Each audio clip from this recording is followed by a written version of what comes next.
I will begin by speaking of my childhood, which is the symbol, so to say, of my whole life, since my love for painting declared itself in my earliest youth.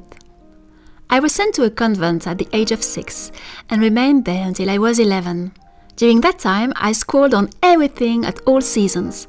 My copybooks and even my schoolmates. I decorated with marginal drawings of heads, some full face, others in profile.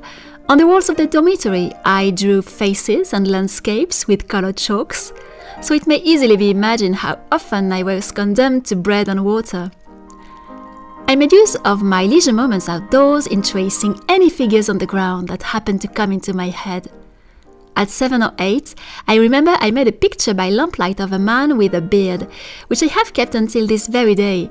When my father saw it, he went into transports of joy, exclaiming, "You will be a painter, child, if ever there was one." My father, Louis Viger, made very good pastel drawings. He did some which would have been worthy of the famous Latour. My father allowed me to do some heads in that style, and in fact let me mess with his crayons and pastels all day.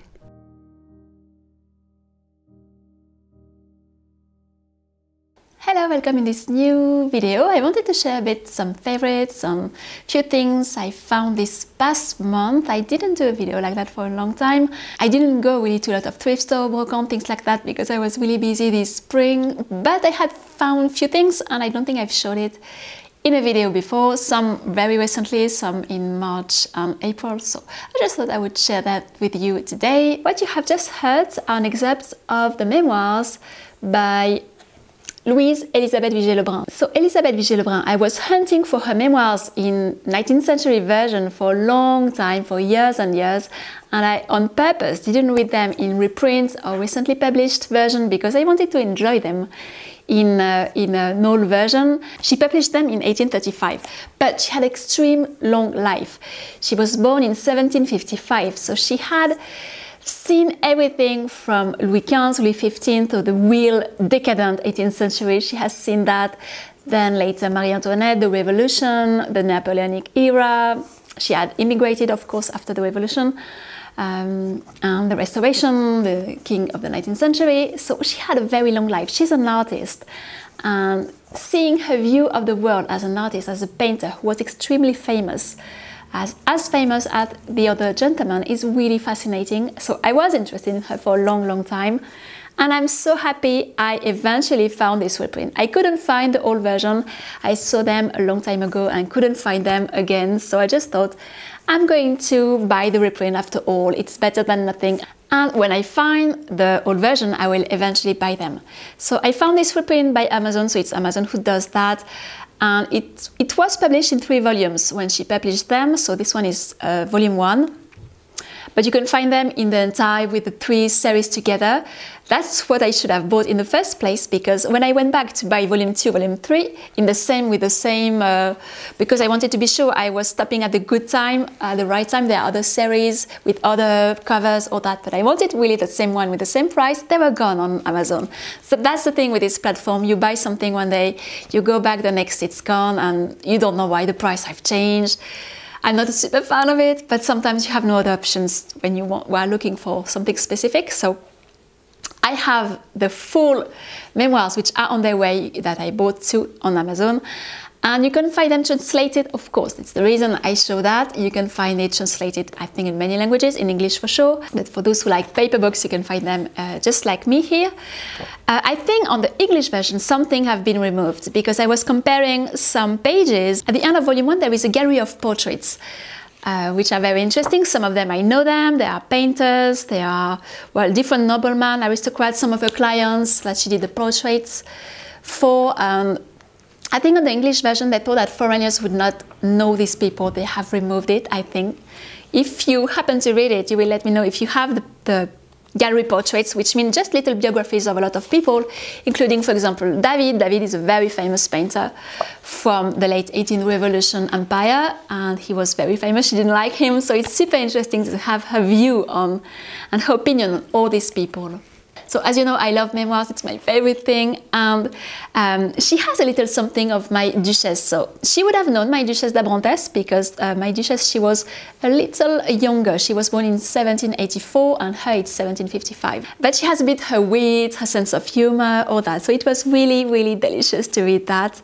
I absolutely enjoy this first part and I can't wait to read the rest because she talks a bit of her childhood. I wish she did that more. She does that a bit, but she doesn't go into tons and tons of details as she could have. Still, we have a kind of a good idea of what she did, her everyday life, how she organized her days, her painting. She was extremely productive too. She painted a lot. You may know her for her Marie Antoinette painting. That's what she's known for now, but she did tons of other paintings too. Years later, long after my marriage, I saw various little shows on this very boulevard. At one only did I attend often, that was Carlo Perico's Fantoccini, which amused me vastly. These marionettes were so cleverly made and their gestures were so natural that the delusion sometimes succeeded. My little girl, 6 years old almost, did not at first suspect that the figures were not alive. I informed her as to the truth, and when soon after I took her to the Comédie Française, where my box was rather far from the stage, she asked me, "And those, Mama, are they alive?"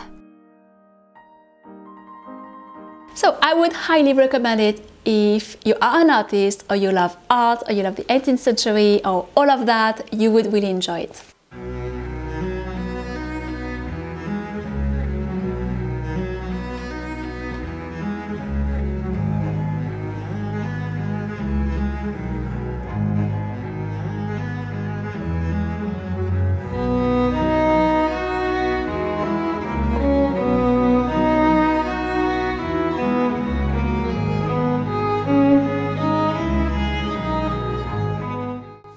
I found an engraving of her. I was also hunting for an engraving of her on eBay. I found this one and I have it now in my studio.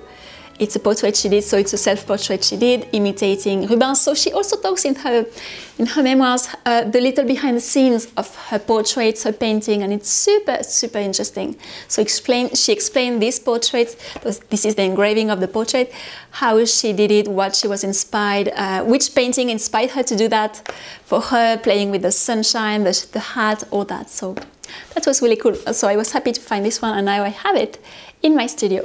In the old bookshop I also found these two legal documents. This one is from 1759, this one from 1777, and they are both documents where farmers are selling their fields or their piece of their land to someone else. So it's, yes, notaire. A notaire in France is someone who takes care of all the legal things related to real estate or legacies, this sort of things. It's not a lawyer who does it, it's a notaire. So this one is a notaire royal, so it's quite fun to see that. Can you see how pretty these documents are? It's a legal document, but it's really, you always have some sort of ornament somewhere. The border here is interesting, I don't know. I think some animals probably have eaten a bit of that, I guess, because the other doesn't have it. And it's funny also the way they are folded. It's like that, it's quite small. I suppose it was going in a drawer somewhere. And then you open it like that and you have the stamp. It's a field which was sold not very far from where I live here. On this one, it's the same person, so I guess it came from his own paper. Maybe it was in an attic, and I found them in the old bookshop, and he told me that they just had a lot of legal document which arrived. Someone sold them to them, and there were some wedding documents, but this one was the oldest one. I took the oldest one. They had others from the 19th century too. This one, you have some dirt from the 18th century, so I keep it. I can't remove it anyway, so it's there. And this one is not damaged as the other one, as you see. It's not exactly the same paper also, but it has not been eaten. This one has less decor. Yes, this one has less decor, and it's interesting. This ink is very black, and it's still very black. Usually that's brownish, and I was just surprised to see that this one was still very, very black, but I was interested in that. So that was just two cool documents, because coming from Yes, a long time ago, 1777 and the other 1759. I think it's just precious. I love all these ornaments. I have others which are even more ornated than those, but I quite like that. You just took the time to do something pretty, even for something legal. And I don't think I've shown you this lamp. I found it, I think, in April or at the very end of March. So I didn't do a favorites video with finds for quite some time, so I don't think I've showed it. And I found it in Emmaus, which is a charity thrift store. There were two of them, and my neighbor, she bought one, I bought the other one. They are usually for bed stand, but I thought it was really nice. I like this, the typical 18th century thing. The thing I don't like is this thing, and I think I'm going to remove it. This is a sort of signature, I think, of the 50s or 40s, 30s. It's not something you would have had in the 18th century, so I think I'm going to, it's just so I can remove it. I didn't do it yet, but I think I'm going to remove it. So that was a fun little find for 10 euro to have this little lamp. I also found books. I'm not going to show you all of them. At the old bookshop, I always find books I'm not looking for. This is pretty much the game, but there are always good surprises, always. And online it's where the things I'm looking for, so it's a completely different way to hunt. And here I'm just happy to be surprised and to find things. So Le Spectacle de la Nature, just to help young people who are curious to shape their mind. We could translate it this way, and it's about animals and plants and nature. And it was published in Paris in 1739, and it's the 7th edition, avec approbation et privilège du roi. I will always like when you have this, probation and king privilege.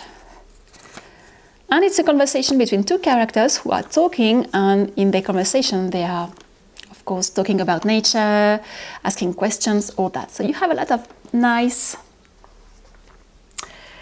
pictures like this, illustrations of butterflies. So this one is really about insects and a bit fishes, I think. And there are quite a lot of illustrations. I was really pleased. You have this one. Yes, it's more. Yes, it's insects too.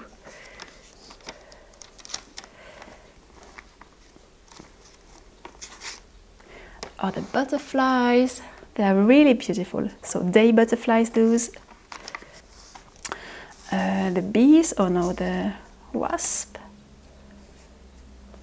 So yes, quite a lot of illustrations and engraving, which are really nice, really pretty. So I thought it had to be in my home. I needed this book. A lot of, yes, birds also, and this one is really nice too.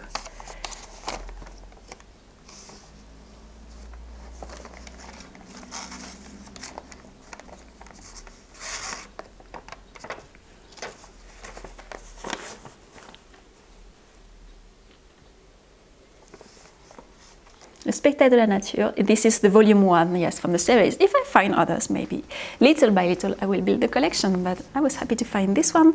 And this one was just moral tales, we could say, contes moraux. Contes moraux, yes, I think you could translate it by moral tales.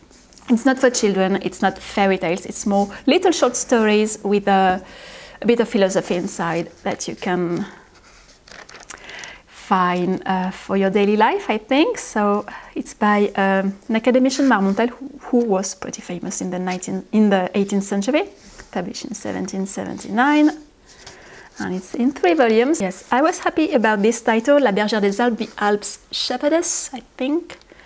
We could translate it this way. It takes place in Savoie, so it's where I come from. So I was quite happy to discover that there is one. I didn't start it yet. I have others to finish before, but yes, I'm excited to read those. I think there should be some good stories. I also found this one, this one is a resin frame or that. I found it also in a thrift store, and it's I don't know even the painter who did that. It's a sort of sanguine inspired by a painting, and I thought it would be really nice to have it in my bedroom because it's all red. And the last thing I found also, which I almost finished to read, was the sort of novel version of the life of Madame d'Aulnoy and her mother. So Madame d'Aulnoy is still in my life. Of course, I'm going to have a series of pieces inspired by other fairy tales I never study, I never explore, so you will see that. And I I have in mind to do a historical series about her life too, but I'm gathering more information because there are a lot of shadowy parts in her life. And I found this one. I knew it was a novel version, so there would be completely wrong things. I hate usually these sort of things. I just prefer memoirs, even if it's not totally... You can tell that the person is not saying everything, she's removing things, all that, but there is no historical mistakes. Here in this one, there were a lot of historical mistakes, which are super irritating, because, you know, the lady obviously didn't have the knowledge to write all she did. She gathered a lot of information and did her own thing. The bibliography is going to be helpful for me though, because there are other books which are going to be helpful. The character I was not at all acquainted with is her mother, who was awful. Her mother, oh my goodness, she's really a total libertine, like just a 17th century libertine, really not very far from fairy tales, very, very far. So it's interesting to see what was the world Madame Dolma comes from. But for example, to give you an idea of the historical mistake she did, in one of the dialogue, Madame de Gudan, who is Madame Dolma's mother, she talks about a shop or something, and she says the shop is 100 meters away from here. And you may not know it, but the metric system started at the end of the 18th century and was really used during the Napoleonic era. It's Napoleon who really used it as the only system we could use in France. So it's really recent, and this happened in 1670, so it's absolutely wrong. And she would have never said that, meters. The system they were using was totally different. I also like the fact that it's a recent book, published in 1940, this book, and it was very recently... the cover was done very recently, and I really love that. I think I'm going to do some of that. I'm going to study how to do that for some of my books, if I can do it. If the supplies is not too complicated to find and all that, I'm super interested in that. And here, as you can see, it looks like an 80. It's like a book which has been bounded in the 80s, because it's sort of a 80s print. But it's just cool to hand in your hands. And I have a lot of old books which are not very precious, but they would be happy, I think, to have a strong cover around them. That's it. This one you can't find it, but I just wanted to share it because you're going to see more of Madame Dolma coming soon. Thank you for watching just this little finds Brocante books update. I will see you very soon with all the things I'm doing right now. And for now, I will leave you here. Don't forget to subscribe if you don't want to miss all the nice videos coming. And I will see you very soon.